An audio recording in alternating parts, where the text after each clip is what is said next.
And my first question has to do with the city itself because it's called Emily in Paris. The city is a character in itself. So I wanted to Yeah. know how Paris as a city and its style influenced Emily's style throughout the seasons, and what can we expect on season four style regarding that? I guess you can expect a more Parisian style, a more Mm, growing up, a more and powerful style because now she decided to stay in Paris. So and she learned from season one. She's a smart cookie, so she knows since season one what is a Parisian style. But because she's thinking out of the box and she's a strong character, she never give up with a personality.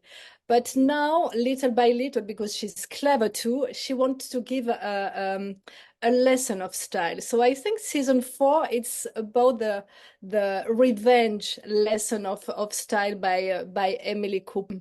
Eclectic a little bit. It's still colorful. It's still maximalist, but maybe with much more control. It's a vision of the Parisian style. It's nice. sexy, it's audacious, malicious, sometimes exuberant, but I think she keep everything in balance this season. You will let me know. And it's one of my favorite parts of like Emily's character that she mixes a lot of patterns. And I think that it goes really well with her personality. I think like she's kind of like this person that embraces her mistakes in some Yeah, way. absolutely. You're right, completely right on that. Yes. And I wanted to know, what did you think about the patterns in like specific the patterns in her clothing and her costumes? Pattern for me, pattern is like my background. It's a textile designer, so when it's Mm, something plain, when it's a plain fabric, a plain cloth, I can manage, but much more on a character as Sylvie, with sharp, yes. minimalist, avant-gardist, or a Camille. On Emily, I like this eclecticism because she's the strong one. She's the one who create trends, in our way. And people are usually very afraid and very shy to mix print pattern and fabrics. Some people do, and I really love that, and it's my DNA. So I wanted to have her all the time wearing this kind of very strong pattern to show to people that you are not disappearing atrás, behind the pattern. Yes. It helps, with some pattern you don't have to say a lot.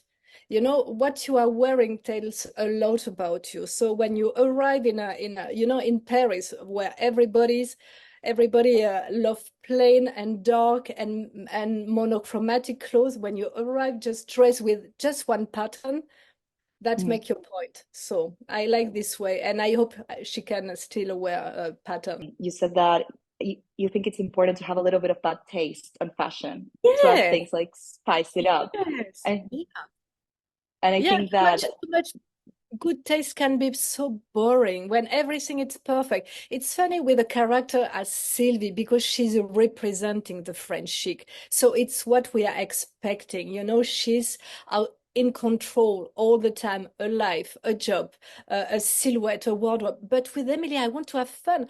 Fashion, it's there to be enjoyed. You need to be unique. You need to be bold, unique. And I think people who are dressed differently than other one are more interesting than the other one. You need to take risk. totally. If not, it's just boring. And I'm the first viewer. If I'm bored styling a silhouette, you can imagine people watching it. You will fall down from your sofa and say, oh, it's boring, let's go and see Wednesday. No, but it's true. It's true. Definitely. I totally agree with To it. be bored, Barbie. I don't want to be bored. Just want to have No. fun. Why would you be bored? That's the one thing we can't be in life, bored. No, I'm too old for that now. I want to have fun the rest of my Eh, life. So Definitely. Well, thank you so much, Marilyn. It was so thank nice talking to you. you. Thank you, Bobby. Hope you have a nice day in Argentina. You too. You Then, too. Thank you. ciao, We ciao. we wait Good for you anytime.